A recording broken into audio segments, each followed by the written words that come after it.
Professor पवन सिन्हा, मैं आपका रुख करता हूं। बड़े आदर के साथ बड़े दिनों बाद आपको देख रहा हूं, मेरा प्रणाम स्वीकार करें और मेरे दर्शकों का भी। लेकिन ये श्राद्ध पक्ष इसलिए खास बता रहे हैं कि इसकी शुरुआत चंद्र ग्रहण से हो रही है, इसका अंत एक ऐसे सूर्य ग्रहण से हो रहा है जो भारत में दिखेगा नहीं, लेकिन सूर्य ग्रहण जरूर है वहां पर। यहां पर इन दोनों चीजों को समझते हुए साइंस कहता है जब पृथ्वी चंद्रमा और सूर्य के बीच में आ जाती है तब चंद्र ग्रहण होता है। लेकिन कई बार वो थोड़ा सा जो स्पेस बचता है वहां से जो रोशनी किरणें निकलती हैं वो ब्लड मून बनाती हैं, जो इस बार बन रहा है। मंगल का साल, ब्लड मून से शुरुआत, पूर्वजों को, पुरखों को श्राद्ध पक्ष में उनका आदर करना, क्या होने वाला है? क्या हमें घबराने की जरूरत है? देखिए, ये जो चंद्र ग्रहण है, इसके बारे में बात करने से पहले मैं आपको और सारे दर्शकों को अपनी राम राम प्रेषित करना राम राम। चाहूँगा। हमारी जो पैनलिस्ट हैं उनको अपनी राम राम प्रेषित करना चाहूँगा, कृपया स्वीकारें। देखिए, ये जो चंद्र ग्रहण है बाकी चंद्र ग्रहण की तरह की तरह ही है। सभी चंद्र ग्रहण पूर्णमासी को ही होते हैं। और जब अर्थ, जैसे आपने कहा, जब अर्थ जो है सूर्य और चंद्रमा के बीच में आती है तो अर्थ की छाया उसके ऊपर पड़ती है, और लाल रंग की जो वेवलेंथ है वो सबसे अधिक होने की वजह से ये धीरे धीरे धीरे धीरे लाल होता चला जाता है। लेकिन इससे डरने घबराने की जरूरत नहीं है, क्योंकि जो अरुणिमा है, सुबह के सूर्य का जैसे सूर्य की लाल जो रंग लाली है, है। वो ठीक उसी तरीके से वही लालिमा चंद्र ग्रहण के समय, जब धरती पूरी तरह चंद्रमा को ढक लेती है, तो उस वक्त बाकी जो वेवलेंथ है रंगों की, वो इतनी कामयाब नहीं हो पाती। लेकिन लाल रंग चूंकि लंबी वेवलेंथ का है, इसलिए ये हमें दिखने लगता है, लाल दिखने लगता है, और सूर्य की वजह से आकाश में नीलापन भी बढ़ जाता है। तो ये इस कारण से है। दूसरी बात जो है पितृपक्ष की आपने की है, तो पितृपक्ष जो यहाँ पर प्रश्न उठता है वो ये है कि क्या ये पितृपक्ष को डिस्टर्ब करेगा? नहीं, ये पितृपक्ष को बिल्कुल डिस्टर्ब नहीं करेगा। पितृपक्ष जैसे हम सामान्य रूप से पितृपक्ष के कर्मकांड करते हैं वैसे ही करने की आवश्यकता है, उसे घबराने की आवश्यकता नहीं है। तो वो एक सामान्य घटना है, तो उससे कोई चिंतित होने की जरूरत नहीं है। लेकिन चंद्र ग्रहण और सूर्य ग्रहण चूंकि बहुत पास हैं, जब भी चंद्र ग्रहण और सूर्य ग्रहण पास होते हैं तो दैवीय आपदाएं, युद्ध, वैमनस्य, ये परिवार का वैमनस्य होता है, पार्टनर का वैमनस्य होता है, ये राष्ट्रों के बीच का वैमनस्य होता है। ये बढ़ने की संभावना ऐसे में बहुत ज़्यादा हो जाती है। और विनाश बहुत बड़ा तो नहीं, हम उसे महाप्रलय तो नहीं कह सकते, लेकिन हाँ इतना ज़रूर कहते हैं कि विनाश उससे होता है, उससे नुकसान ज़रूर होता है। तो ये जो चंद्र ग्रहण है, अदरवाइज आप चंद्र ग्रहण को जाइए, ज़रूर देखिए, चंद्र ग्रहण देखने में आनंद आएगा। ये एक बहुत सुंदर खगोलीय घटना है, तो इसको आप देखिए। बच्चों को भी इसको ज़रूर देखना चाहिए। देखने मात्र से उस पर उसका कोई प्रभाव हमारे शरीर पर नहीं पड़ता। लेकिन चंद्र का, चूंकि ये मन का कारक है, इसलिए जिस व्यक्ति का कुंडली में चंद्रमा कमज़ोर है उसको ये परेशान करता है कुछ दिनों तक। थोड़ा सा डिप्रेशन बढ़ जाएगा, वो ज़्यादा इमोशनल हो जाएगा, कुछ इस प्रकार की चीज़ें उनके साथ होने लगती हैं। कहीं कहीं घबराहट सी महसूस करेंगे और उसका रीज़न समझ नहीं आएगा कि ऐसा क्या है। क्रोध आएगा किसी किसी को बहुत ज़्यादा, लेकिन उसका भी रीज़न समझ में नहीं आएगा क्या है। लेकिन उसका रीज़न हमको पता है, एस्ट्रोलॉजर्स जो हैं उनको पता है ये सारी चीज़ें। तो उसका एक इम्पैक्ट तो रहता है, जल के ऊपर विशेष रूप से उसका इम्पैक्ट रहता है।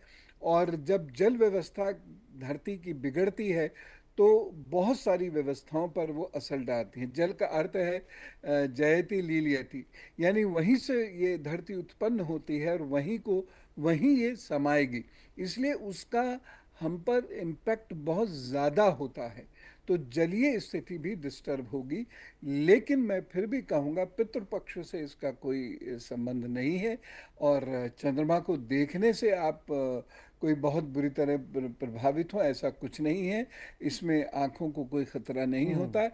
आप आराम से छत पे खड़े होकर मैदान में जाकर चंद्र ग्रहण को होता हुआ देखिए।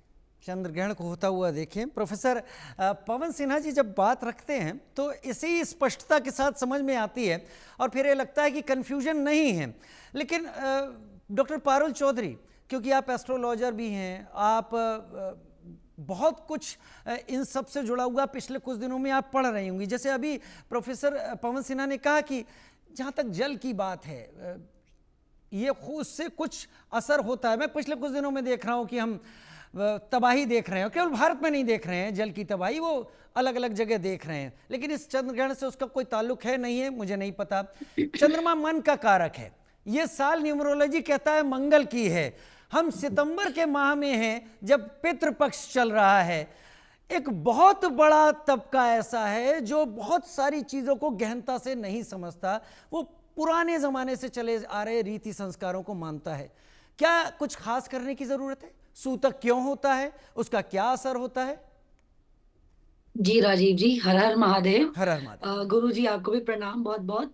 अभी आपने बहुत बड़ी बात जो बोली है ना, सब कुछ मिला दिया राजीव जी। जो आज आपने किया ना, थोड़ा सा मिश्रण सा बना दिया कि इससे आपने जलाशय से भी जोड़ दिया उसको, आपने पितृ पक्ष भी जोड़ दिया, पूर्णमासी भी। देखिए पूर्णमासी पे ही हमेशा चंद्र ग्रहण लगाया जाता है, लगता है।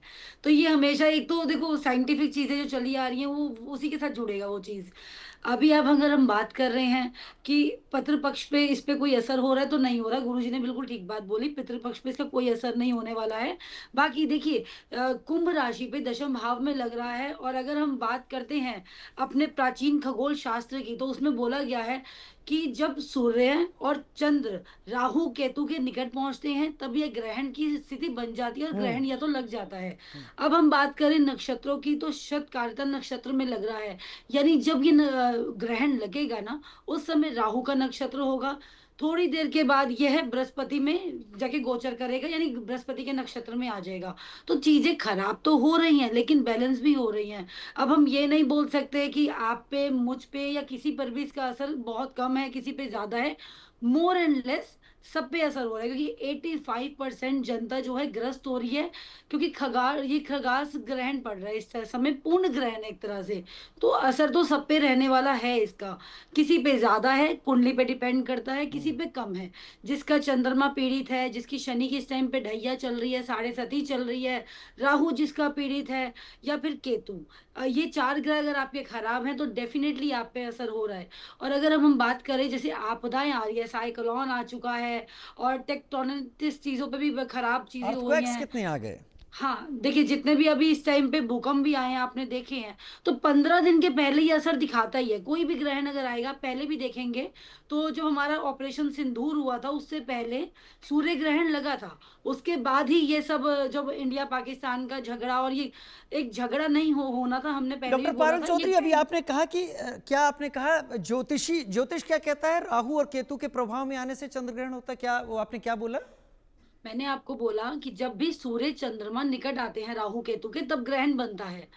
ये हमारे प्राचीन शास्त्र में लिखा हुआ है, ये हम नहीं बोलते हैं, ये लिखा हुआ है उनके नहीं, अनुसार। मतलब हमने मेंशन मैं नहीं करा उसी है। ज्ञान के आधार पर जानना चाहूंगा कि क्या करना चाहिए और क्या नहीं करना चाहिए। बहुत लोग इसी का इंतजार कर रहे हैं, फिर मैं गुरुजी का रुख करता देखिए बहुत सारी चीजें करनी चाहिए, जैसे कि गुरुजी ने भी बताया कि आप देख सकते हैं, बिल्कुल देख सकते हैं। जब पूर्ण, लेकिन अपने पूर्ण चरम पर होगा उस टाइम पे आप थोड़ा अवॉइड कर सकते हैं। 3 साढ़े 3 घंटे का जो ये प्रॉपर ग्रहण है, 3.5 घंटे का, अलग अलग स्टेट्स पे अलग अलग पंचांग के साथ ये आपको टाइमिंग मिलेगी। लेकिन जो दिल्ली में लग रहा है उसका सूतक काल तो लग जाएगा दोपहर के 12:57 से ही। तो आप तब से सूतक लग जाएगा। डेट मीन्स तब से आपको खाना पीना बंद करना पड़ेगा, नहीं खाना है। जैसे कि संडे का दिन है, रविवार का दिन है, तो हम तुलसी दल भी तोड़ते नहीं है, तुलसी पात्र जो होता है हम नहीं तोड़ते हैं। तो आपको एक दिन पहले ही या तो कुशा या तुलसी दल आपको अपने भोजन के पदार्थों में डाल देना है। जितनी भी आपके घर में लिक्विड है, पानी है, जल है, आप उसमें डाल सकते हैं। अब बात करेंगे हम गर्भवती महिलाओं की, बालकों की, बच्चों की छोटे, और जो लोग रोगी हैं, ये लोगों के लिए मैं नहीं बोलूँगी कि आप इतने घंटे यानी कि सा 9 घंटे आप कुछ ना खाइए-पिए, बहुत लंबा एक टाइम पीरियड हो जाता है ये। तो आप उसमें तुलसी दल या फिर कुशा डाल के आप वो जल या फिर आपके जो खाना-पीना है वो ग्रहण कर सकते हैं। अब आपको क्या नहीं करना, नोकीली चीज़ें यानी काटने वाली धारदार चीज़ें आपको यूज़ नहीं करनी है उस समय में, नाखून नहीं काटने हैं, बाल यानी हेयर कटिंग नहीं आपको करनी है उस दिन। हो सके तो बाल भी ना धोएँ। आप जिस भी वस्त्र में बैठे हैं उसी में मैं बोलूँगी आपको साधना करनी है। मंदिर के कपाट यानी द्वार तो हम पूजा पाठ करके जो भी आपके पहला पितृ का जिसका भी श्राद्ध है, आप 12 बजे से पहले निपटा दीजिए, कर लीजिए समापन उसका। हम्म। उसके बाद मंदिर के द्वार आपके घर के हों या फिर मंदिर आपने कहीं भी बना रखा है जहाँ पे मूर्ति आपने रखी है, हम्म। उसपे साफ स्वच्छ कपड़ा डाल के कपाट आप बंद कर दीजिए, हम्म। ताकि हम पूजा नहीं करते हैं उस समय में।